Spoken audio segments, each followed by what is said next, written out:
दोस्तों एक बार फिर से मैं आपके लिए यूपीएससी आईएएस और IFS exam 2025 online form apply process की अपडेट लेके आ चुके हैं। जी हाँ दोस्तों, यूपीएससी की अंतिम तिथि यहाँ पर बढ़ा दी गई है। एक बार फिर से लास्ट डेट एक्सटेंड कर दी गई है।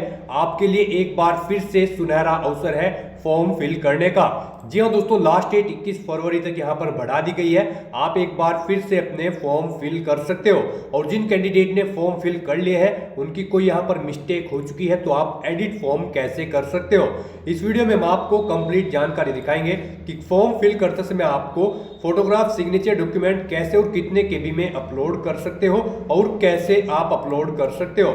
साथ ही साथ इस वीडियो में हम आपको ये भी जानकारी देंगे कि क्या यहाँ पर post wise vacancies eligibility criteria है, कैसे आप नोटिफिकेशन की पीडीएफ डाउनलोड कर सकते हो, कैसे अप्लाई कर सकते हो और कब से कब तक आप अप्लाई कर सकते हो। जो न्यू अपडेट निकल के आई है वो भी हम आपको यहाँ पर जानकारी स्टेप बाय स्टेप कंप्लीटली दिखाएंगे। तो ऑल ओवर इंडिया से आप फॉर्म फिल कर सकते हो, मेल फीमेल दोनों आवेदन कर सकते हैं। इस वीडियो में साथ ही साथ हम आपको ये भी बता दें कि आपको फॉर्म फिल करते समय कोई भी मिस्टेक नहीं करनी होगी, नहीं तो आपके एप्लीकेशन फॉर्म रिजेक्ट हो सकते हैं। फॉर्म फिल करते समय आपको कुछ महत्वपूर्ण बातों का ध्यान रखना होगा, तभी आपके एप्लीकेशन फॉर्म सक्सेसफुली सबमिट हो पाएंगे। इस वीडियो में हम आपको कंप्लीट जानकारी दिखाएंगे, तो आपको ये वीडियो शुरू से लेके एंड तक बिना स्किप किए हुए देखनी होगी। इस वीडियो को कंप्लीटली देखने पर ही आपके सभी सवाल और डाउट क्लियर होंगे। जी हाँ दोस्तों, जो लास्ट डेट यहाँ पर 21 फरवरी शाम 6 बजे तक बढ़ा दी गई है।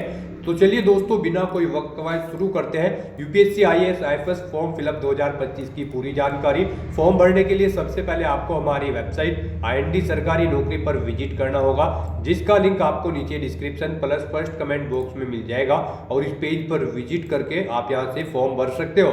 यूपीएससी की ओर से यहाँ पर आईएएस एग्जाम आईएफएस एग्जाम के लिए 1129 वैकेंसीज निकाली गई थी। इसकी लास्ट डेट एक बार फिर से बढ़ा दी गई है। सबसे पहले जो इसकी लास्ट डेट 11 फरवरी थी उसको बढ़ाकर 18 फरवरी किया गया था। एक बार फिर से यहाँ पर इसको एक्सटेंड कर दिया गया है। अब आप इसके लिए 21 फरवरी 2025 तक आवेदन कर सकते हो। आपके लिए आवेदन करने का एक और अंतिम मौका है, सुनहरा अवसर है। जल्द से जल्द फॉर्म फिल कर लीजिए, नहीं तो मौका हाथ से निकल जाएगा। यहाँ पर करेक्शन की डेट भी जो सबसे पहले 12 से 18 फरवरी थी उसको एक्सटेंड करके 19 से 25 फरवरी किया गया। एक बार फिर से इसको एक्सटेंड कर दिया गया है। अब आप 22 से 28 फरवरी तक फॉर्म में करेक्शन भी कर सकते हो।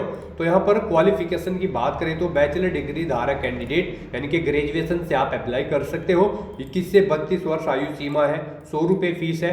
SC/ST PH फीमेल को कोई भी आवेदन शुल्क जमा नहीं करना होगा, ऑनलाइन या ऑफलाइन पेमेंट कर सकते हो। ऑनलाइन ही आप ऑल इंडिया से अप्लाई कर सकते हो, upsconline.nic.in पोर्टल के द्वारा अप्लाई कर सकते हो। जी हाँ दोस्तों, again last date extended notice PDF link पर क्लिक करके आप इसकी यहाँ पर पीडीएफ चेकआउट कर सकते हो। जी हाँ दोस्तों, इंडियन सिविल सर्विस एग्जाम और इंडियन फॉरेस्ट सर्विस एग्जाम की लास्ट डेट एक्सटेंड कर दी गई है 21 फरवरी 2025 शाम 6 बजे तक। अब आप अपने फॉर्म फिल कर सकते हो और करेक्शन भी आप यहाँ पर देख सकते हो 7 दिन के लिए बढ़ा दी गए हैं। 22 से 28 फरवरी इसकी भी डेट कर दी गई है, तो आप ये चेकआउट कर सकते हो डेट, देन उसके बाद अप्लाई कर सकते हो। जो इससे पहले लास्ट डेट एक्सटेंड हुई थी उसका भी नोटिस है, वो भी आप यहाँ से चेकआउट कर सकते हो। 18 फरवरी तक जो बढ़ा दी गई थी अब वो यहाँ पर 21 फरवरी तक कर दी गई है। तो इसी तरह से आईएएस नोटिफिकेशन पीडीएफ लिंक पर क्लिक करके आईएएस के नोटिफिकेशन की पीडीएफ आप डाउनलोड कर सकते हो और इसमें से eligibility criteria, selection criteria, exam pattern, syllabus, exam centre, how to apply procedure, complete detail check out कर सकते हो। प्रीवियस पेपर की भी जानकारी दी गई है। इसी तरह से आईएफएस नोटिफिकेशन पीडीएफ लिंक पर क्लिक करके आईएफएस की भी आप यहां से नोटिफिकेशन सेम इसी तरह से रीड आउट कर सकते हो, देन उसके बाद अप्लाई कर सकते हो। अप्लाई करने के लिए भी हमारे पोर्टल पर ही अप्लाई ऑनलाइन का लिंक दिया गया है। इस लिंक पर आप जैसे ही क्लिक करोगे तो ऑनलाइन का इसका पोर्टल ओपन हो जाएगा। यहाँ पर अगर आपने पहले से रजिस्ट्रेशन कर रखा है तो आपको लॉगिन सेक्शन के अंतर्गत यहाँ पर ईमेल आईडी, मोबाइल नंबर या ओटीआर के थ्रू यहाँ पर लॉगिन करना होगा और अपने डैशबोर्ड में से फॉर्म फिल कर लेना होगा। अगर आपने पहले से रजिस्ट्रेशन नहीं किया हुआ है तो आपको न्यू रजिस्ट्रेशन की इस टैब पर क्लिक करना होगा। इस टैब पर आप जैसे ही क्लिक करोगे तो आपके सामने वन टाइम रजिस्ट्रेशन ओटीआर का ये ऑफिशियल पोर्टल ओपन हो जाएगा, जहां से आप अपना ऑनलाइन फॉर्म फिल कर सकते हो। यहाँ पर आकर आपको सबसे पहले अपना नाम एंटर करना है, अपनी 10th की मार्कशीट के अकॉर्डिंग उसे वेरीफाई कर लेना है एक बार फिर से एंटर करके। उसके बाद यहाँ पर आपसे पूछा गया है कि क्या आपने कभी अपना नाम चेंज किया है, अगर किया है तो यस करें और फिर अपना चेंज नेम यहाँ पर दें और अगर नहीं किया है तो यहाँ पर आप नो ऑप्शन सेलेक्ट कर लें। उसके उसके बाद आप यहाँ पर अपना जेंडर सिलेक्ट करें, उसे वेरीफाई करें, अपनी डेट ऑफ बर्थ यहाँ पर आप सिलेक्ट करें, उसके बाद वही डेट ऑफ बर्थ एक बार फिर से यहाँ पर सिलेक्ट करके उसे वेरीफाई कर ले। फिर यहाँ पर आप अपने फादर का नाम एंटर करें और उसके बाद यहाँ पर आपको अपने फादर का नाम भी वेरीफाई कर लेना है एक बार फिर से एंटर करके। उसके बाद यहाँ पर आपको अपनी मदर का नाम एंटर करना है, उसे भी वेरीफाई कर लेना है।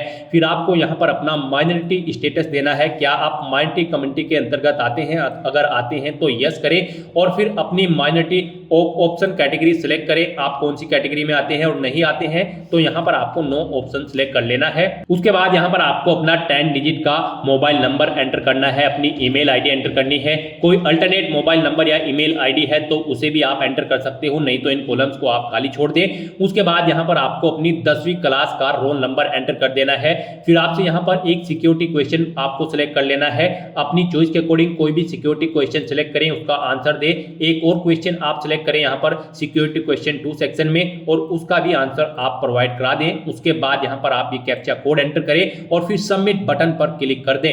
नेक्स्ट आपको आपने पीछे रजिस्ट्रेशन में जो डिटेल्स प्रोवाइड कराई हैं उनका पूरा प्रीव्यू शो कर दिया गया है, आपको सभी डिटेल्स चेकआउट करनी है। कहीं पर कोई मिस्टेक है तो आप अपडेट/चेंज हियर ऑप्शन पर क्लिक करके चेंज कर ले, नहीं है तो आप आई एग्री इस बटन पर क्लिक कर दें। उसके बाद आपके सामने कुछ इस तरह से इंटरफेस ओपन होगा। यहाँ पर आपके रजिस्टर्ड मोबाइल नंबर और ईमेल आईडी पर ओटीपी सबमिट किए गए हैं, वो ओटीपी यहाँ पर आपको एंटर करने हैं और वेरीफाई ओटीपी ऑप्शन पर क्लिक करके अपना मोबाइल नंबर और ईमेल आईडी को वेरीफाई कर लेना है।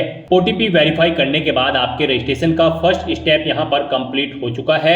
आपको सभी डिटेल्स प्रोवाइड करा दी गई है, आपको इसका एक प्रिंट आउट ले लेना है फ्यूचर यूज के लिए या फिर इसे नोट डाउन करके रख लेना है। साथ ही साथ आपको एक ओटीआर आईडी प्रोवाइड कराई गई है, ये ओटीआर आईडी और एक पासवर्ड आपको आपकी रजिस्टर्ड मेल आईडी पर भी सबमिट किए गए हैं और ये ओटीआर आईडी आपके रजिस्टर्ड मोबाइल नंबर पर भी सबमिट की गई है। आपको इन्हें केयरफुली नोट डाउन करके रख लेना है फ्यूचर यूज के लिए। इस स्टेप को कंप्लीट करने के बाद आपको दोबारा से यहाँ पर लॉगिन की स्टेप पर क्लिक करना है। उसके बाद आपके सामने यहाँ पर लॉगिन का इंटरफेस ओपन होगा। गाइस यहाँ पर आप ओटीआर आईडी के थ्रू लॉगिन कर सकते हैं या फिर मोबाइल नंबर के थ्रू या फिर ईमेल आईडी के थ्रू। ईमेल आईडी के थ्रू अगर आप लॉगिन करना चाहते हैं तो यहाँ पर आप अपनी ईमेल आईडी एंटर करें, उसके बाद गेट ओटीपी ऑप्शन पर क्लिक करें। आपकी ईमेल आईडी पर एक ओटीपी आएगा, वो ओटीपी आप यहाँ पर एंटर करें या फिर आप अपना पासवर्ड एंटर करें। जो पासवर्ड आपकी रजिस्टर्ड ईमेल आईडी पर आया है ये सिक्योरिटी कोड यानी कि वेरिफिकेशन कोड आप यहाँ पर एंटर करें और लॉगिन की स्टेप पर क्लिक करके लॉगिन करें या फिर आप मोबाइल नंबर के थ्रू यहाँ पर लॉगिन कर सकते हैं। आप अपना मोबाइल नंबर एंटर करें, गेट ओटीपी ऑप्शन पर क्लिक करें, एक ओटीपी आएगा, वो ओटीपी आप यहां पर एंटर करें और या फिर आप अपना पासवर्ड एंटर करके ये वेरिफिकेशन कोड यहां पर एंटर करके लॉगिन कर लें। या फिर अगर आप ओटीआर आईडी के थ्रू लॉगिन करना चाहते हैं तो आपके मोबाइल नंबर या फिर ईमेल आईडी पर जो ओटीआर आईडी आई है वो आईडी यहां पर आप एंटर करें और फिर आप अपना पासवर्ड यहां पर एंटर करें जो आपकी मेल आईडी पर आपका पासवर्ड आया है और उसके बाद ये वेरिफिकेशन कोड यहां पर एंटर करें और लॉगिन की स्टेप पर क्लिक करके लॉगिन कर लें। लॉगिन करने के बाद आपके सामने कुछ इस तरह से इंटरफेस ओपन होगा। यहां पर अगर आप कुछ चेंज करना चाहते हैं अपने रजिस्ट्रेशन में जैसे कि अपने जेंडर में तो क्लिक टू चेंज जेंडर इस ऑप्शन पर क्लिक करें और अपना जेंडर चेंज कर ले। और अगर आप अपने माइनॉरिटी स्टेटस में चेंज आउट करना चाहते हैं तो क्लिक टू चेंज ऑप्शन पर क्लिक करके इसमें भी आप चेंज कर सकते हैं। नहीं तो यहां पर अब आपको अपना नया पासवर्ड क्रिएट करना है।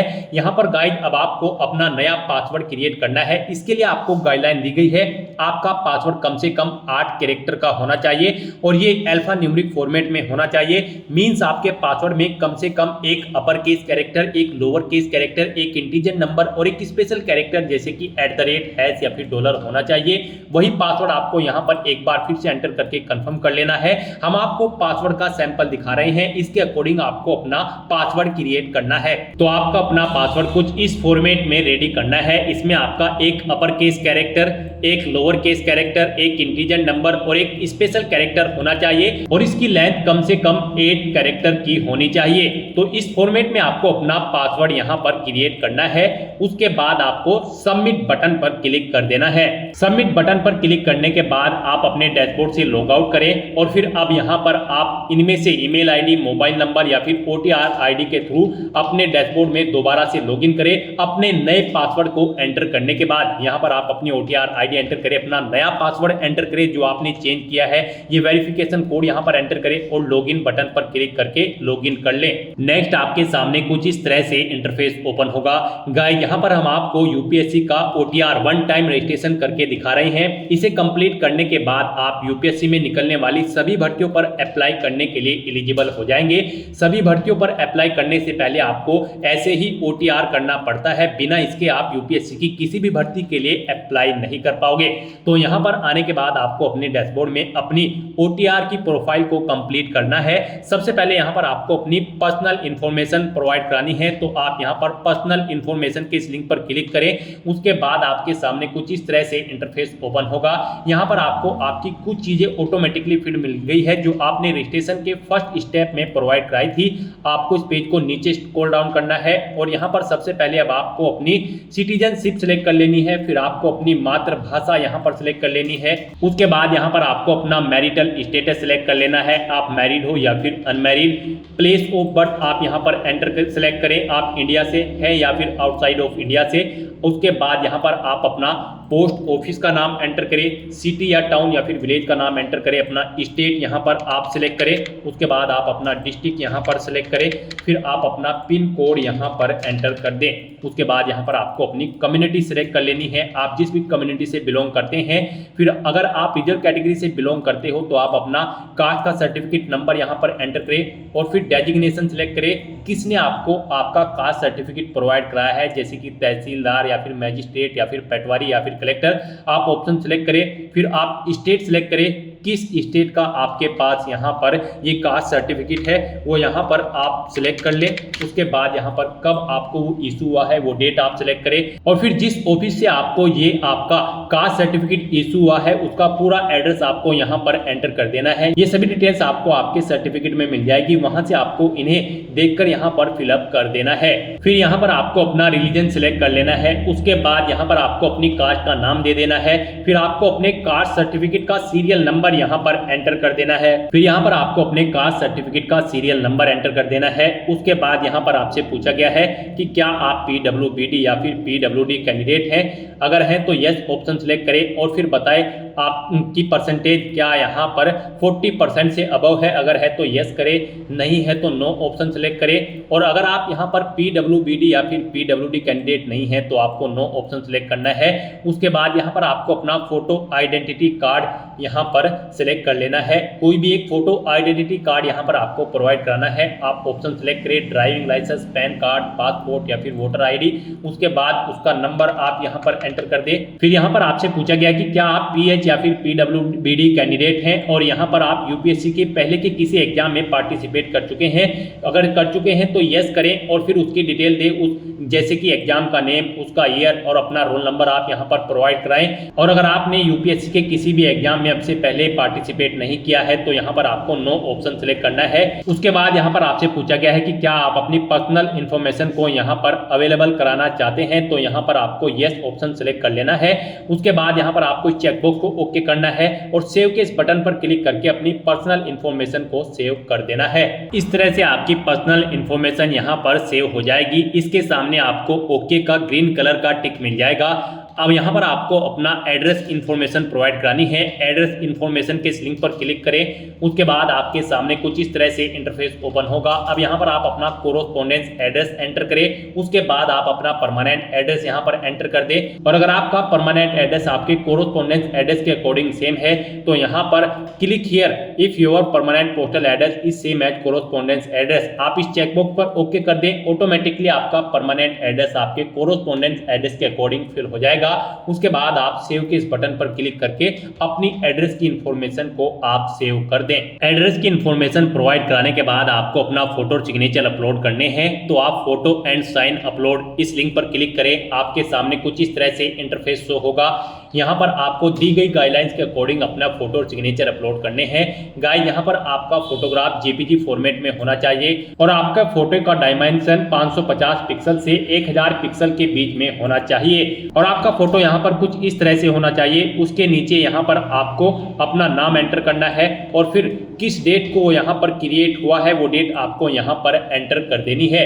यहाँ पर आपके फोटो का बैकग्राउंड व्हाइट कलर में होना चाहिए और ये 10 दिन से ओल्ड नहीं होना चाहिए। मींस जिस दिन आप फॉर्म भर रहे हैं उससे 10 दिन से ज्यादा पुराना फोटो आपका नहीं होना चाहिए। तो यहाँ पर आपको चूज फाइल बटन पर क्लिक करना है, फाइल को सिलेक्ट कर लेना है और अपना फोटो यहाँ पर आपको अपलोड कर देना है। अपना फोटो सिलेक्ट करने के बाद आपको चेकबॉक्स को ओके करना है और फिर आपको सेव बटन पर क्लिक कर देना है। और अगर आपका फोटो यहाँ पर बड़ा या छोटा है, आप उसे रिसाइज करना चाहते हैं तो यहाँ पर आप क्लिक हियर के इस लिंक पर क्लिक करें। यहाँ पर आपको पूरी गाइडलाइन दी गई है कैसे आप अपना फोटो यहाँ पर रिसाइज कर सकते हैं। यहाँ पर आपको अपने कंप्यूटर में MS पेंट ओपन कर लेना है, उसमें अपना फोटो इंपोर्ट कर लेना है और इन इंस्ट्रक्शंस को फॉलो करते हुए आपको अपना फोटो यहाँ पर रिसाइज कर लेना है।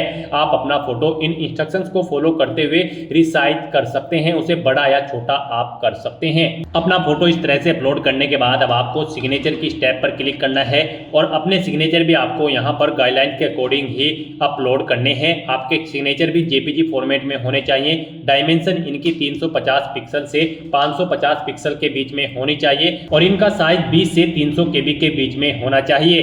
तो यहाँ पर अब आपको अपने सिग्नेचर अपलोड करने हैं। इसके लिए भी आपको चूज फाइल बटन पर क्लिक करना है, फाइल को सिलेक्ट कर लेना है और अपने सिग्नेचर्स को यहाँ पर आपको अपलोड कर देना है। सिग्नेचर की फाइल सिलेक्ट करने के बाद आपको इस चेकबॉक्स को ओके करना है और सेव के इस बटन पर क्लिक करके अपने सिग्नेचर को भी अपलोड कर देना है। अपने फोटो और सिग्नेचर अपलोड करने के बाद अब आपको एजुकेशनल इंफॉर्मेशन इस लिंक पर क्लिक करना है और यहाँ पर अपनी एजुकेशनल क्वालिफिकेशन की डिटेल प्रोवाइड करानी है। यहाँ पर सबसे पहले आपको अपनी 10वीं क्लास की डिटेल प्रोवाइड करानी है। तो यहाँ पर आपको सबसे पहले अपनी 10वीं क्लास की डिटेल प्रोवाइड करानी है। यहाँ पर आप अपनी क्लास या डिवीजन बताएं या फिर ग्रेड जो भी आपने 10वीं क्लास में ऑब्टेन की है। जैसे कि अगर आपने फर्स्ट डिवीजन ऑब्टेन की है तो यहाँ पर फर्स्ट एंटर करें। उसके बाद आपने कितने परसेंट मार्क्स ऑब्टेन किए हैं वो यहाँ पर आप एंटर करें। CGPA में स्कोर है तो यहाँ पर आप अपना CGPA दें, कितने में से कितने आपका CGPA है। उसके बाद पासिंग ऑफ ईयर आप प्रोवाइड कराएं, कब आपने अपना 10वीं का एग्जाम पास आउट किया है, कौन कौन से सब्जेक्ट है यहाँ पर आप एंटर करें। यहाँ पर आपको अपने सभी सब्जेक्ट के नाम एंटर कर देने हैं बिना कोई स्पेशल कैरेक्टर यूज किए हुए, जैसे कि कोमा वगैरह आपको यहाँ पर नहीं लगाना है और अपने सभी सब्जेक्ट्स का नाम यहाँ पर आपको स्पेस देकर एंटर कर देना है। उसके बाद यहाँ पर आपको स्कूल का नाम देना है जिससे आपने अपनी 10वीं क्लास पास आउट की है। फिर बोर्ड या यूनिवर्सिटी का नाम देना है जिससे आपने अपनी 10वीं क्लास पास आउट की है। उसके बाद आपको सेव के इस बटन पर क्लिक करके अपनी ये सभी डिटेल सेव कर देनी है। 10th क्लास की डिटेल प्रोवाइड कराने के बाद आपको अपनी 12th क्लास की डिटेल यहाँ पर प्रोवाइड करानी है। तो यहाँ पर आप अपनी 12th आपने अगर कंप्लीट कर ली है तो कंप्लीटेड ऑप्शन सेलेक्ट करें और फिर उसकी डिटेल दें। और अगर आप यहाँ पर अपीयर्ड है तो यहाँ पर आप अपीयरिंग ऑप्शन सेलेक्ट करें। उसके बाद यहाँ पर कोई डिटेल आपको प्रोवाइड नहीं करानी है। तो यहाँ पर अगर आप अपनी 12th कंप्लीट कर चुके हैं तो आपको कंप्लीटेड ऑप्शन सेलेक्ट करना है और अपनी 12th की डिटेल को यहाँ पर प्रोवाइड कराना है। यहाँ पर भी आपको सबसे पहले क्लास या डिवीजन बतानी है जो आपने 12th क्लास में ऑब्टेन की है, कितने परसेंट मार्क्स आपने ऑब्टेन किए हैं वो भी आपको एंटर करना है। CGPA में अगर स्कोर है तो कितने में से कितने CGPA आपने ऑब्टेन किया है वो यहाँ पर आप एंटर कर दे। ईयर ऑफ पासिंग यहाँ पर आप देख कब आपने पास आउट की है अपनी 12वीं क्लास। फिर यहाँ पर आपको अपने सब्जेक्ट के नेम एंटर करने हैं बिना कोई स्पेशल कैरेक्टर यूज किए हुए, यानी कि कोमा वगैरह आपको यहाँ पर नहीं यूज करना है। बस आपको अपने सभी सब्जेक्ट के नाम यहाँ पर एंटर कर देने हैं। उसके बाद यहाँ पर आपको अपने स्कूल या कॉलेज का नाम देना है जिससे आपने अपनी 12वीं क्लास पास आउट की है। बोर्ड का नाम देना है जिससे आपने अपनी 12वीं क्लास पास आउट की है और सेव के इस बटन पर क्लिक करके आपको अपनी डिटेल सेव कर देनी है। अपनी 12th क्लास की डिटेल सेव करने के बाद अगर आपने ग्रेजुएशन या फिर पोस्ट ग्रेजुएशन कर रखी है तो आप उसकी डिटेल भी प्रोवाइड करा सकते हैं। यहाँ पर ये UPSC का OTR है, वन टाइम रजिस्ट्रेशन। तो यहाँ पर आपकी जितनी भी मैक्सिमम क्वालिफिकेशन है वो यहाँ पर आप एंटर कर दें, क्योंकि इस भर्ती के बाद आगे भी अगर UPSC की कोई भर्ती निकलती है और उसमें कोई और क्वालिफिकेशन रिक्वायर्ड है तो फिर आपको उसकी जरूरत नहीं पड़ेगी एंटर करने की। तो यहाँ पर आपकी जो भी मैक्सिमम क्वालिफिकेशन है आप उसकी डिटेल प्रोवाइड कराएं, क्योंकि यहाँ पर OTR आपका एक बार होता है यूपीएससी का, तो आपको यहाँ पर अपनी सभी क्वालिफिकेशन की डिटेल प्रोवाइड करा देनी है। जैसे कि अगर आपने ग्रेजुएशन कंप्लीट कर ली है तो आप कंप्लीटेड ऑप्शन सिलेक्ट करें, या फिर अपीयर हो तो अपीयर ऑप्शन सिलेक्ट करें। अगर आपने यहाँ पर अपनी ग्रेजुएशन कंप्लीट कर ली है तो उसकी डिटेल भी आपको सेम ऐसे ही प्रोवाइड करानी है। यहाँ पर आपको सबसे पहले बताना है आपने अपनी ग्रेजुएशन किस फील्ड में की है, यानी कि स्ट्रीम में की है, मेडिकल, इंजीनियरिंग या फिर साइंस में। आप ऑप्शन सिलेक्ट करें। अपनी ग्रेजुएशन की स्ट्रीम सिलेक्ट करने के बाद यहाँ पर आपको अपनी डिग्री सिलेक्ट करनी है, आपने किस में अपनी डिग्री यहाँ पर कंप्लीट की है। उसके बाद यहाँ पर आपको अपनी डिग्री की डिवीजन बतानी है या फिर क्लास बतानी है। आपने फर्स्ट क्लास में ऑब्टेन की है या फिर सेकंड में या फिर थर्ड में, कितने % मार्क्स आपने ऑब्टेन किए हैं वो एंटर करें। CGPA में अगर स्कोर है तो वो आप एंटर कर दें। कब आपने पास आउट की है वो यहाँ पर आप एंटर करें। फिर सब्जेक्ट कौन कौन से थे वो यहाँ पर आप एंटर कर दें बिना कोई स्पेशल कैरेक्टर यूज किए हुए। उसके बाद यहाँ पर आपसे पूछा गया है आपके स्कूल का नाम, किससे आपने अपनी डिग्री कंप्लीट की है। फिर बोर्ड या यूनिवर्सिटी का नाम यहाँ पर आप सिलेक्ट करें। उसके बाद यहाँ पर आपको अपने ग्रेजुएशन सर्टिफिकेट का नंबर एंटर कर देना है। उसके बाद कब आपको वो इशू हुआ है आपका सर्टिफिकेट, वो डेट आपको सिलेक्ट कर लेनी है। आपको डेजिग्नेशन बतानी है इशूइंग अथॉरिटी की जिसने आपको ये सर्टिफिकेट इशू किया है। उसके बाद आपको फुल एड्रेस यहाँ पर उस अथॉरिटी का एंटर कर देना है। फिर यहाँ पर आपको पूछा गया है कि क्या आपने बेसिक एजुकेशनल क्वालिफिकेशन या फिर हायर क्वालिफिकेशन ऑब्टेन की है फॉरेन इंस्टीट्यूट से। अगर की है तो यस करें और फिर उसकी डिटेल दे, नहीं की है तो आप नो ऑप्शन सेलेक्ट कर लें। उसके बाद यहाँ पर आपको सेव के इस बटन पर क्लिक करके अपनी डिटेल्स को सेव कर देना है। इस तरह से अपनी ग्रेजुएशन की डिटेल सेव करने के बाद अगर आपने पोस्ट ग्रेजुएशन कर रखी है तो आप पोस्ट ग्रेजुएशन की टैब पर क्लिक करें और सेम ऐसे ही अपनी पोस्ट ग्रेजुएशन की डिटेल प्रोवाइड करा दें। तो यहाँ पर आपने जो भी मैक्सिमम क्वालिफिकेशन कर रखी है तो उसकी डिटेल आप प्रोवाइड करा दें और उन्हें सेव करने के बाद आपको फिर डॉक्यूमेंट्स अपलोड इस लिंक पर क्लिक करना है। नेक्स्ट यहाँ पर आपको अपने कुछ डॉक्यूमेंट्स अपलोड करने हैं। यहाँ पर आपको अपनी 10वीं की मार्कशीट और यहाँ पर 12वीं की मार्कशीट और फोटो ID प्रूफ आपको अपलोड करना है। और अगर आप यहाँ पर SC ST OBC कैंडिडेट हैं तो यहाँ पर आपको अपना कास्ट सर्टिफिकेट भी अपलोड करना है। फिर यहाँ पर अगर आप एज में रिलेक्शन चाहते हैं तो अपने एज रिलेक्शन का क्लेम सर्टिफिकेट अपलोड कर दें। हिल एरिया से अगर आप बिलोंग करते हो तो हिलिंग सर्टिफिकेट आपको अपलोड करना होगा। अगर आप अरुणाचल प्रदेश, मणिपुर, मेघालय, मिजोरम या फिर नागालैंड या फिर सिक्किम से हैं। और अगर आपने पोस्ट ग्रेजुएशन से ऊपर भी यहाँ पर कोई हायर क्वालिफिकेशन कर रखी है तो उसके डॉक्यूमेंट सर्टिफिकेट आपको अपलोड करने हैं। अचीवमेंट अगर आपके पास है किसी फील्ड में या फिर अवार्ड आपने जीता है तो उसके डॉक्यूमेंट भी आप अपलोड कर सकते हैं। यहाँ पर जिनके ऊपर रेड कलर का स्टार बना हुआ है वो डॉक्यूमेंट आपको यहाँ पर जरूर अपलोड करने हैं।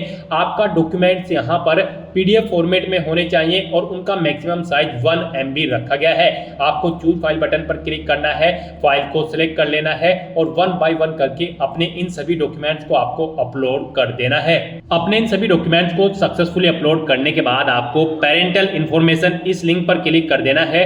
उसके बाद आपके सामने कुछ इस तरह से इंटरफेस ओपन होगा। अब यहाँ पर आपको अपने गार्जियंस, अपने फादर और मदर की इंफॉर्मेशन प्रोवाइड करानी है। सबसे पहले आपको अपनी फादर की इंफॉर्मेशन प्रोवाइड करानी है। उनकी नेशनलिटी आप सिलेक्ट करें, फिर उनका प्रोफेशन आप यहाँ पर सिलेक्ट कर लें। उसके बाद यहाँ पर आपको उनका एड्रेस एंटर करना है। आप उनका एड्रेस एंटर कर दें या फिर अगर उनका एड्रेस आपके एड्रेस के अकॉर्डिंग सेम है तो यहाँ पर आप कोरोस्पोंडेंस एड्रेस या फिर परमानेंट एड्रेस आपके जिस भी एड्रेस से सेम है यहाँ पर आप उस लिंक पर क्लिक कर दें। ऑटोमेटिकली उनका एड्रेस भी आपके एड्रेस के अकॉर्डिंग फिल हो जाएगा। और अगर आपके फादर यहाँ पर सर्विस में हैं या फिर रिटायर्ड हो चुके हैं तो उनकी पोस्ट का नाम यहाँ पर आपको एंटर करना है। उनकी एनुअल इनकम यहाँ पर आपको एंटर करनी है। फिर यहाँ पर वो कौन से स्टेट से बिलोंग करते हैं वो स्टेट आपको सेलेक्ट कर लेना है, डिस्ट्रिक्ट सेलेक्ट कर लेना है उनका। और इस तरह से अपनी डिटेल्स फिल करने के बाद आपको सेव बटन पर क्लिक करके अपने फादर की डिटेल को सेव कर देना है। और उसके बाद आपको मदर इन्फॉर्मेशन इस टैब पर क्लिक करके अपनी मदर की इन्फॉर्मेशन भी सेम ऐसे ही यहाँ पर आपको प्रोवाइड करानी है। मदर की इन्फॉर्मेशन में भी आपको सबसे पहले अपनी मदर की नेशनलिटी सेलेक्ट कर लेनी है, उनका प्रोफेशन आपको सेलेक्ट कर लेना है और उनका एड्रेस भी आप यहाँ पर एंटर कर सकते हो। नहीं तो यहाँ पर आप कोरोस्पोंडेंस या फिर परमानेंट एड्रेस या फिर फादर एड्रेस ऑप्शन सेलेक्ट करके इन्हीं का एड्रेस यहाँ पर फिल हो जाएगा। जिस भी लिंक पर आप क्लिक करेंगे उसके बाद अगर वो यहाँ पर कार्यरत है यानी कि सर्विस करती हैं या फिर रिटायर्ड हो चुकी है तो उनकी पोस्ट का नाम यहाँ पर आप एंटर कर दें। उनकी एनुअल इनकम कितनी है वो यहाँ पर आप एंटर कर दें। नहीं है तो आप नॉट एप्लीकेबल यहाँ पर एंटर कर सकते हैं, और अगर एनुअल इनकम नहीं है तो यहाँ पर आप 0 एंटर कर सकते हैं। उसके बाद आपकी माता किस स्टेट से बिलोंग करती है यहाँ पर आप उस स्टेट का नाम सेलेक्ट करें, उसके बाद डिस्ट्रिक्ट सेलेक्ट करें और फिर उनकी ये डिटेल सेव के इस बटन पर क्लिक करके सेव कर दें। नेक्स्ट यहाँ पर आपको अपनी एम्प्लॉयमेंट इंफॉर्मेशन प्रोवाइड करानी है। आपको एम्प्लॉयमेंट इंफॉर्मेशन के इस लिंक पर क्लिक करना है। उसके बाद आपके सामने कुछ इस तरह से इंटरफेस ओपन होगा।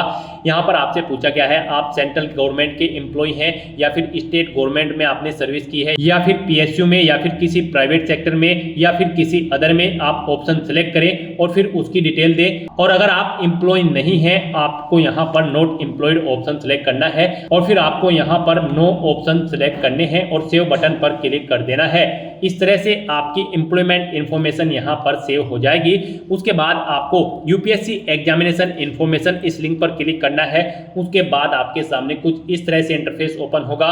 यहाँ पर आपसे पूछा गया है कि क्या आपको यूपीएससी ने कभी एग्जाम में बैठने से रोका है। अगर रोका है तो यस करें और फिर उसकी डिटेल दे। नहीं रोका है तो यहाँ पर आप नो ऑप्शन सेलेक्ट कर ले।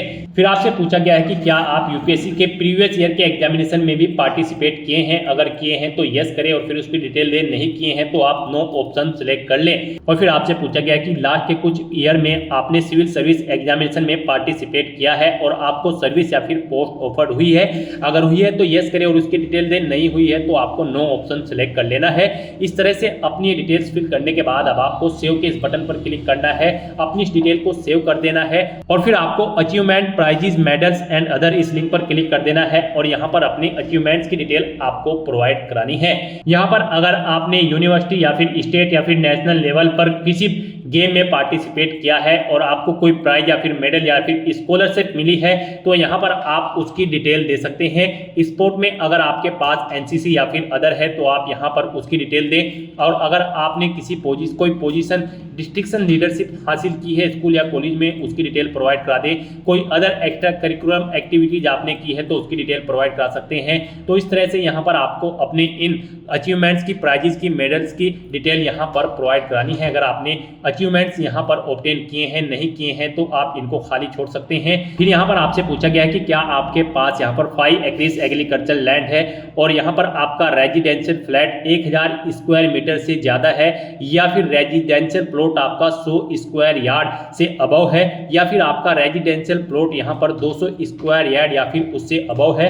अगर इनमें से कोई भी ऑप्शन है तो आप यस ऑप्शन सेलेक्ट करें, नहीं तो नो ऑप्शन सेलेक्ट करें। फिर यहाँ पर आपको अपनी लैंग्वेज की डिटेल प्रोवाइड करानी है। कौन कौन सी लैंग्वेज आप जानते हैं, जैसे कि हिंदी, और उसे आप रीड, राइट, स्पीक और जो भी जानते हैं यहाँ पर आप ऑप्शन सेलेक्ट करें और फिर एग्जामिनेशन आपने कौन सा पास आउट किया है वो एग्जामिनेशन आप यहाँ पर एंटर कर दें। इस तरह से यहाँ पर आपको अपनी लैंग्वेज की डिटेल प्रोवाइड करानी है। अगर आप एक से ज्यादा लैंग्वेज जानते हैं तो यहाँ पर ऐड के इस बटन पर क्लिक करें। फिर यहाँ पर आप अपनी दूसरी लैंग्वेज सेलेक्ट करें और उसकी डिटेल दें। इस तरह से अपनी लैंग्वेज की डिटेल आपको यहाँ पर प्रोवाइड करानी है और फिर आपको सेव के इस बटन पर क्लिक करके अपनी ये डिटेल सेव कर देनी है। इस तरह से आपके वन टाइम रजिस्ट्रेशन की प्रोफाइल आपकी कंप्लीट हो जाएगी। यहाँ पर इन सभी ऑप्शन के सामने आपको ग्रीन कलर का ओके का टिक मिल जाएगा। तो यहाँ पर आपकी ओटीआर की प्रोफाइल कंप्लीट हो चुकी है। गाइस, यहाँ पर ओटीआर कंप्लीट करने के बाद आपको यूपीएससी की भर्तियों के लिए अप्लाई करना है। उसके लिए आपको लेटेस्ट नोटिफिकेशन की स्टेप पर क्लिक करना है।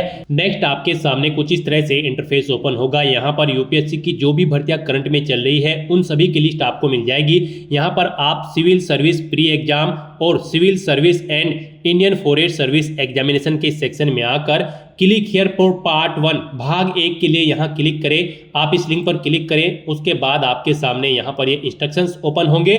आपको इन्हें रीड करना है, पेज को नीचे स्क्रॉल करना है और यस हाँ इस ऑप्शन पर क्लिक कर देना है। उसके बाद आपको ओके के पॉपअप पर क्लिक कर देना है। नेक्स्ट आपके सामने कुछ इस तरह से इंटरफेस ओपन होगा।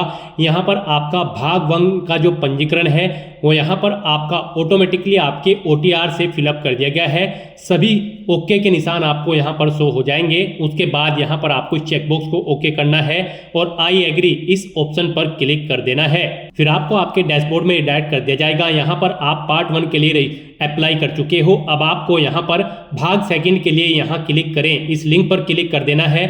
उसके बाद आपके सामने यहाँ पर कुछ इस तरह से इंटरफेस ओपन होगा। यहाँ पर भी आपको मोस्टली सभी चीज़ें ऑटोमेटिकली फिल मिल जाएगी। आपकी OTR से यहाँ पर फिलअप इनको कर दिया गया है। अब यहाँ पर बस आपको अपनी एजुकेशनल क्वालिफिकेशन की डिटेल देनी है। यहाँ पर आप पास आउट हो चुके हो या फिर फाइनल ईयर में अपियर्ड हो ग्रेजुएशन में, यहाँ पर आप ऑप्शन सेलेक्ट करें। पास आउट अगर आप हैं तो फिर यहाँ पर आप सेलेक्ट करें किस सब्जेक्ट में आपने अपनी यहाँ पर ग्रेजुएशन कंप्लीट की है, आप ऑप्शन सेलेक्ट करें। फिर आपसे पूछा गया है आप किस परीक्षा के लिए सम्मिलित होना चाहते हैं, IAS सिविल सर्विस या फिर इंडियन फॉरेस्ट सर्विस या फिर दोनों के लिए। आप अपनी चॉइस के अकॉर्डिंग यहाँ पर ऑप्शन सेलेक्ट करें। यहाँ पर गाइड आपको Indian civil service IAS exam में पार्टिसिपेट करने के लिए आपके पास बैचलर डिग्री यानी कि ग्रेजुएट डिग्री होनी जरूरी है किसी भी डिसिप्लिन के अंतर्गत किसी वेल रिकॉग्नाइज्ड यूनिवर्सिटी से। और अगर आप IFS Indian forest service exam के लिए अप्लाई करना चाहते हैं तो आपके पास बैचलर डिग्री होनी जरूरी है और उसमें आपके पास एक सब्जेक्ट के रूप में होना चाहिए सब्जेक्ट जैसे कि animal husbandry and veterinary science या फिर बोटनी के अंतर्गत या फिर केमिस्ट्री या फिर जियोलॉजी या फिर मैथमेटिक्स या फिर फिजिक्स, स्टैटिक्स एंड जियोलॉजी या फिर एग्रीकल्चर या फिर इसके इक्विवेलेंट में आपके पास ग्रेजुएट डिग्री होनी चाहिए। तो यहाँ पर आप अपनी एजुकेशनल क्वालिफिकेशन के सब्जेक्ट सेलेक्ट करें और फिर यहाँ पर आप बताएं IAS IFS या फिर दोनों के लिए अप्लाई करना चाहते हैं। उसके बाद यहाँ पर आपको आपका एड्रेस भी ऑटोमेटिकली फिट मिल जाएगा। यहाँ पर आप इस पेज को नीचे स्क्रॉल डाउन करें और फिर कंटिन्यू / आगे बढ़ें, इस ऑप्शन पर क्लिक कर दें। नेक्स्ट आपके सामने कुछ इस तरह से इंटरफेस ओपन होगा। अब यहाँ पर आपसे पूछा गया है क्या आप एज में रिलैक्सेशन चाहते हैं, अगर चाहते हैं तो यस करें, नहीं तो नो ऑप्शन सेलेक्ट करें। फिर यहाँ पर आपको आपकी ग्रेजुएशन की जो डिग्री है उसका सर्टिफिकेट आपको दिखा दिया गया है। आप यू डॉक्यूमेंट अपलोडेड इस ऑप्शन पर क्लिक करके अपनी एजुकेशनल क्वालिफिकेशन ग्रेजुएट डिग्री की जो डिग्री है उसे चेकआउट कर सकते हो। ऐसे ही आप यहाँ पर अपनी रिजर्व कैटेगरी का जो सर्टिफिकेट है उसे भी चेकआउट कर सकते हो। ये डॉक्यूमेंट अपलोडेड इस ऑप्शन पर क्लिक करके ये डॉक्यूमेंट आपने रजिस्ट्रेशन टाइम पे अपलोड किए थे, आप इन्हें चेकआउट कर सकते हो।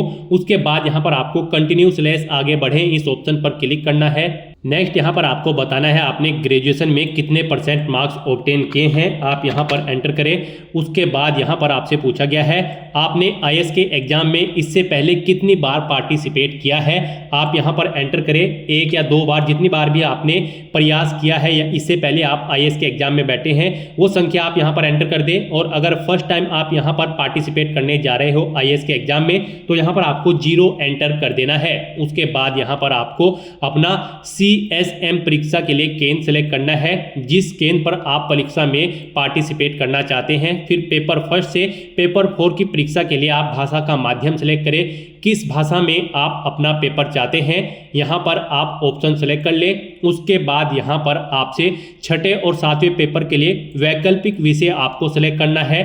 उसके बाद यहाँ पर आपको 6ठे और 7वें पेपर के वैकल्पिक विषय की भाषा का माध्यम आपको सेलेक्ट करना है। उसके बाद पूछा गया है आपसे क्या आप अरुणाचल प्रदेश, मणिपुर, मेघालय, मिजोरम, नागालैंड, सिक्किम के रहने वाले हैं, अगर हैं तो यस ऑप्शन सेलेक्ट करें और फिर अपनी डिटेल दें, नहीं है तो आपको यहाँ पर नो ऑप्शन सेलेक्ट कर लेना है। फिर यहाँ पर आप पेपर A हेतु यहाँ पर भाषा का चयन करें। उसके बाद यहाँ पर आपसे पूछा गया है आप IFS के एग्जाम के लिए परीक्षा केंद्र सेलेक्ट करें, किस केंद्र पर आप परीक्षा में पार्टिसिपेट करना चाहते हैं। प्रथम वैकल्पिक विषय सिलेक्ट करें, दूसरा वैकल्पिक विषय सिलेक्ट करें और फिर यहाँ पर आपसे पूछा गया है कि क्या आप पहले भी IFS के एग्जाम में पार्टिसिपेट किए हैं, अगर किए हैं तो जितनी बार आपने पार्टिसिपेट किया है 1, 2 या 3 आप यहाँ पर एंटर करें। और नहीं आपने पार्टिसिपेट किया है, फर्स्ट टाइम आप पार्टिसिपेट करने जा रहे हो IFS के एग्जाम में, तो यहाँ पर आपको 0 मेंशन कर देना है। इस तरह से अपनी सभी डिटेल्स फिल करने के बाद आपको कंटिन्यू / आगे बढ़े इस ऑप्शन पर क्लिक करना है। नेक्स्ट आपको आपके एप्लीकेशन फॉर्म का पूरा प्रीव्यू शो कर दिया गया है। आपको सभी डिटेल्स 1 बाय 1 करके केयरफुली चेकआउट करनी है, पेज को नीचे स्क्रॉल डाउन करना है। कहीं पर कोई मिस्टेक है तो आप यहां पर अपडेट ऑप्शन पर क्लिक करके अपडेट कर सकते हैं, नहीं तो आपको यहां पर ये कैप्चा कोड एंटर करना है और फिर आपको आई एग्री मैं सहमत हूं इस ऑप्शन पर क्लिक कर देना है। इस तरह से यहाँ पर आपका IAS एंड IFS एग्जाम का पार्ट 2 का रजिस्ट्रेशन फॉर्म सक्सेसफुली कंप्लीट हो चुका है। अब यहाँ पर आप प्रिंट स्लिप ऑप्शन पर क्लिक करके पार्ट 2 की रजिस्ट्रेशन स्लिप ले सकते हैं, नहीं तो यहाँ पर अब आपको click here for DAF of CSM part 3 इस ऑप्शन पर क्लिक कर देना है।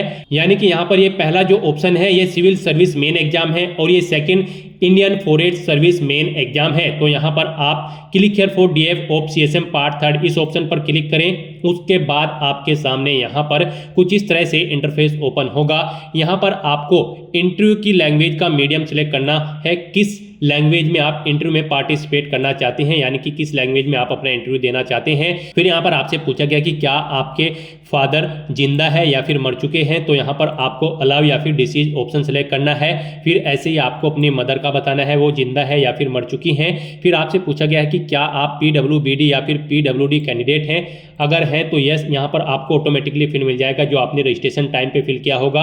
आपने नो ऑप्शन सेलेक्ट किया होगा तो यहाँ पर आपको नो ऑप्शन ऑटोमेटिकली सिलेक्ट मिल जाएगा। फिर यहाँ पर आपसे पूछा गया है यहाँ पर इस भर्ती में पार्टिसिपेट करने के लिए जो एजुकेशनल क्वालिफिकेशन रिक्वायर्ड है क्या यहाँ पर आपके पास वो है, तो यहाँ पर आपको यस ऑप्शन सेलेक्ट करना है और फिर आपको सेव एंड कंटिन्यू ऑप्शन पर क्लिक कर देना है। नेक्स्ट यहाँ पर आपको अपनी सर्विस या फिर पोस्ट की प्रेफरेंस एंटर करनी है। यहाँ पर आपको लिस्ट दे दी गई है। फर्स्ट नंबर पर इंडियन एडमिनिस्ट्रेटिव सर्विस है, सेकंड पर इंडियन फॉरेन सर्विस है। तो यहाँ पर आप जिस भी सर्विस या पोस्ट को प्रेफरेंस देना चाहते हैं तो यहाँ पर टॉप पर उसी का नंबर पोस्ट, जैसे कि अगर आप पौंडीचेरी पुलिस सर्विस के लिए प्रेफरेंस देना चाहते हैं फर्स्ट नंबर पर, तो यहाँ पर आप 23 नंबर एंटर करें। और फिर अगर आप सेकंड नंबर पर प्रेफरेंस देना चाहते हैं इंडियन एडमिनिस्ट्रेटिव सर्विस को, तो यहाँ पर आप फिर 1 नंबर एंटर कर दे। इस तरह से आपको अपनी चॉइस के अकॉर्डिंग अपनी पोस्ट की प्रेफरेंस यहाँ पर एंटर कर देनी है और फिर आपको सेव एंड कंटिन्यू ऑप्शन पर क्लिक करना है। नेक्स्ट आपके सामने कुछ इस तरह से इंटरफेस ओपन होगा। अब यहाँ पर आपको अपनी कुछ और डिटेल्स प्रोवाइड करनी है सोशियो इकोनॉमिक्स की, जैसे कि यहाँ पर आपको सबसे पहले अपना बर्थ प्लेस सेलेक्ट कर लेना है। आप विलेज में पैदा हुए हैं, डिस्ट्रिक्ट हेडक्वार्टर या फिर तहसील या टाउन, आप ऑप्शन सेलेक्ट करें। उसके बाद आपसे पूछा गया है यहाँ पर आपने अपनी स्कूल एजुकेशन कहाँ से की है, आप ऑप्शन सेलेक्ट करें। फिर आपसे पूछा गया है आपका place of residence, higher secondary education आपने कहाँ से पास आउट की है वो आप सेलेक्ट करें। फिर यहाँ पर आपको बताना है place of stay of father और गार्जियन, आपके माता पिता या गार्जियन का स्टे कहाँ पर है पिछले 15 साल से, यहाँ पर आप ऑप्शन सेलेक्ट करें। विलेज, तहसील या टाउन या फिर डिस्ट्रिक्ट में ऑप्शन आप सेलेक्ट करें। फिर यहाँ पर आपसे पूछा गया है आपका बैकग्राउंड रूरल है या फिर अर्बन, आप ऑप्शन सेलेक्ट करें। उसके बाद यहाँ पर आपसे पूछा गया है मीडियम ऑफ इंस्ट्रक्शंस, जैसे कि आपकी जो स्कूल लेवल है आपका कौन सा लेवल था, इंग्लिश में था, हिंदी में था या फिर रीजनल लैंग्वेज, आप ऑप्शन सेलेक्ट करें। फिर आपको अपने कॉलेज लेवल बताना है कौन सी लैंग्वेज में था। उसके बाद यहाँ पर आपको अपनी attendant school level, type of institution of attendant at school level option select करना है। आपका स्कूल गवर्नमेंट था, पब्लिक स्कूल था या फिर एडेड प्राइवेट स्कूल था, आप ऑप्शन सेलेक्ट करें। फिर यहाँ पर आपको बताना है अपने कॉलेज का लाइव अटेंडेंट, आपका गवर्नमेंट कॉलेज इंस्टीट्यूट है या प्राइवेट कॉलेज इंस्टीट्यूट है या फिर यूनिवर्सिटी था या फिर कोई अदर है, आप ऑप्शन सेलेक्ट कर लें। फिर यहाँ पर आपको अपनी एजुकेशनल क्वालिफिकेशन की जो डिग्री है उसकी डिटेल देनी है। आपकी ग्रेजुएट डिग्री यहाँ पर किस सब्जेक्ट में थी, आप यहाँ पर ऑप्शन सेलेक्ट करें। फिर आपको अपनी पोस्ट ग्रेजुएशन की डिग्री बतानी है, ये आपने किस में की है, आप ऑप्शन सेलेक्ट करें, नहीं तो अदर ऑप्शन सेलेक्ट करें। अगर एमफिल कर रखी है तो उसकी डिटेल दें, नहीं कर रखी है तो इसे खाली छोड़ दें। अगर आपने PhD की है तो उसकी डिटेल दे सकते हैं, नहीं तो यहाँ पर आप इसे भी खाली छोड़ सकते हैं। उसके बाद यहाँ पर आपको अपना प्रेजेंट एम्प्लॉयमेंट स्टेटस देना है, अगर आप प्रेजेंट में कार्यरत हैं, और अगर आप नहीं कार्य कर रहे हैं अनएम्प्लॉय ऑप्शन सेलेक्ट कर लें। अगर आप एम्प्लॉय हैं तो आपको यहाँ पर अपना एम्प्लॉय का नेचर देना है और फिर यहाँ पर आपको अपनी एनुअल इनकम बतानी है। और अगर आप यहाँ पर अनएम्प्लॉयड हैं तो आप अनएम्प्लॉयड ऑप्शन सेलेक्ट करें, आगे की डिटेल नहीं देनी होगी।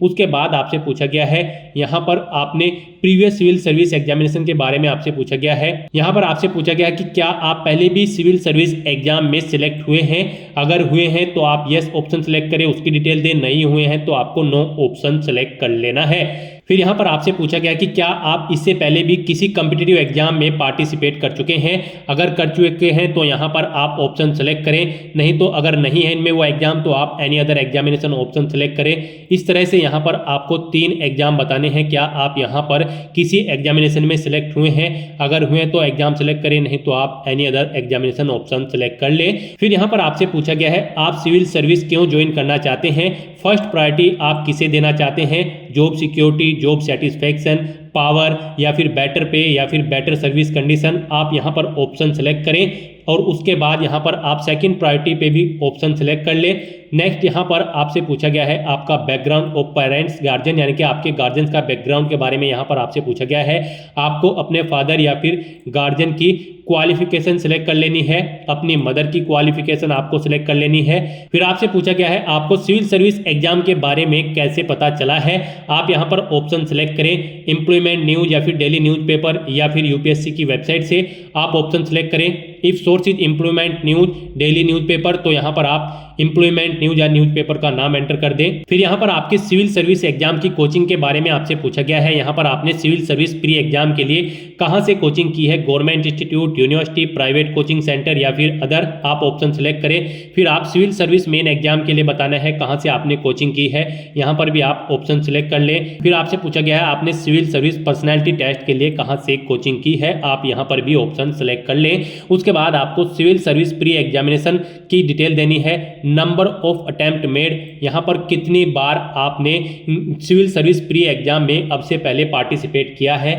जितनी बार भी किया है वो यहाँ पर आप एंटर करें, नहीं किया है तो 0 एंटर करें। फिर नंबर ऑफ टाइम क्वालिफाई, यहाँ पर अगर आप 1 या 2 या 3 बार पार्टिसिपेट कर चुके हैं तो कितनी बार आपने क्वालिफाई किया है वो नंबर आप दे दें, नहीं किया है तो 0 आप यहाँ पर एंटर कर दें। फिर आपको सिविल सर्विस मेन एग्जाम के बारे में भी ऐसी ही अपनी जानकारी देनी है, कितनी बार आप अपियर हुए हैं, कितनी बार आपने क्वालिफाई किया है वो आप एंटर करें। फिर यहाँ पर आपको ऑप्शनल सब्जेक्ट के बारे में बताना है, optional subject in previous years main examination if applicable में आपको यहाँ पर ऑप्शन सेलेक्ट कर लेना है। फिर यहाँ पर आपको बताया गया है आपने जो ऑप्शनल सब्जेक्ट सेलेक्ट किया है वो आपकी जो कॉलेज या यूनिवर्सिटी में कोर्स था उससे बिल्कुल डिफरेंट है, तो यहाँ पर आप सेम चाहते हैं, सेम सब्जेक्ट या फिर डिफरेंट सब्जेक्ट, ऑप्शन सेलेक्ट कर ले। फिर यहाँ पर अगर आप सिविल सर्विस एग्जाम में कोई इंप्रूवमेंट करना चाहते हैं जैसे कि सिलेबस, एग्जामिनेशन सिस्टम या फिर पर्सनैलिटी टेस्ट में, तो उसके लिए आप यहाँ पर सजेशन दे सकते हैं। यहाँ पर मैक्सिमम 200 वर्ड आप राइट कर सकते हैं अपनी सजेशन देने के लिए। उसके बाद यहाँ पर आपको सेव एंड कंटिन्यू ऑप्शन पर क्लिक कर देना है। नेक्स्ट आपके सामने कुछ इस तरह से इंटरफेस होगा। आप प्रीव्यू एप्लीकेशन, इस लिंक पर क्लिक करके अपनी एप्लीकेशन फॉर्म का प्रीव्यू चेकआउट कर सकते हो, उसका एक हार्ड कॉपी प्रिंट आउट ले सकते हो। फिर यहाँ पर आपसे पूछा गया है क्या आपने अपने एप्लीकेशन फॉर्म का प्रीव्यू चेकआउट कर लिया है, तो यहाँ पर आप यस ऑप्शन सेलेक्ट करें और फिर आप पार्ट 3 फाइनल सबमिट इस ऑप्शन पर क्लिक कर दें। इस तरह से यहाँ पर आपका आईएएस पार्ट 3 का जो फॉर्म है वो कंप्लीट हो चुका है। आप आईएफएस के लिए अब अप्लाई करेंगे, उसके लिए आपको click here for detail application form of IFS part 3 इस लिंक पर क्लिक करना है। आपके सामने फिर यहाँ पर कुछ इस तरह से इंटरफेस ओपन होगा। यहाँ पर आपसे पूछा गया है क्या आपके फादर अभी जिंदा है या मर चुके हैं, आपको ऑप्शन सेलेक्ट करना है अलाइव या फिर डिसीज। फिर आपसे पूछा गया है क्या आपकी माताजी जिंदा है या फिर मर चुकी है, आप ऑप्शन सेलेक्ट करें अपने अकॉर्डिंग। फिर आपको यहाँ पर आप बता दिया गया है आपने जो PWBD या PWD कैंडिडेट हैं तो आपके अकॉर्डिंग यहाँ पर ऑप्शन आपको ऑटोमेटिकली फिल मिल जाएगा जो आपने रजिस्ट्रेशन टाइम पे फिल किया था। फिर आपसे पूछा गया है यहाँ पर एजुकेशनल क्वालिफिकेशन दी गई रिक्वायरमेंट के अकॉर्डिंग आपकी है, तो यहाँ पर आपको यस ऑप्शन सेलेक्ट करना है और फिर आपको सेव एंड कंटिन्यू ऑप्शन पर क्लिक कर देना है। उसके बाद आपके सामने कुछ इस तरह से इंटरफेस ओपन होगा। अब यहाँ पर भी आपको प्रीव्यू एप्लीकेशन इस ऑप्शन पर क्लिक करके अपने एप्लीकेशन फॉर्म का एक प्रीव्यू चेकआउट कर लेना है और उसका एक हार्ड कॉपी प्रिंट आउट ले लेना है फ्यूचर यूज के लिए, फ्यूचर रेफरेंस के लिए। और यहाँ पर आपसे पूछा गया है क्या आपने अपने एप्लीकेशन फॉर्म का प्रीव्यू चेकआउट कर लिया है, तो यहाँ पर आपको यस ऑप्शन सेलेक्ट करना है। उसके बाद पेज को नीचे स्क्रॉल डाउन करना है और फिर आपको यहाँ पर पार्ट 3 फाइनल सबमिट इस ऑप्शन पर क्लिक कर देना है।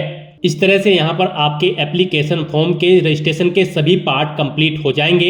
अब आपको आपके डैशबोर्ड में आकर centre selection and agreeing to declaration इस लिंक पर क्लिक कर देना है।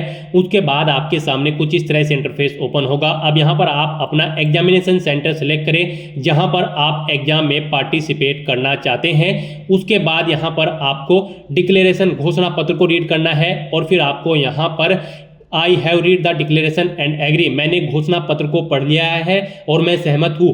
अब आपको यहाँ पर इस ऑप्शन पर क्लिक कर देना है फाइनली सबमिट। इस तरह से आपका एप्लीकेशन फॉर्म सक्सेसफुली सबमिट हो जाएगा। अब यहाँ पर आपको for application status of civil service pre examination 2025 इस लिंक पर क्लिक कर देना है। उसके बाद आपके सामने कुछ इस तरह से इंटरफेस ओपन होगा। यहाँ से आप चेकआउट कर सकते हो आपका आईएएस और आईएफएस का जो एग्जाम है सिविल सर्विस एग्जाम, इनमें यहाँ पर आपको सभी स्टेप में कंप्लीटेड ऑप्शन शो हो जाएगा और आप यहाँ पर क्लिक हियर लिंक पर क्लिक करके अपने एप्लीकेशन फॉर्म का एक हार्ड कॉपी प्रिंट आउट ले सकते हो फ्यूचर यूज के लिए, फ्यूचर रेफरेंस के लिए। गाइस हमने यहाँ पर आपको ये फॉर्म एससी कैटेगरी से फिल करके दिखाया है।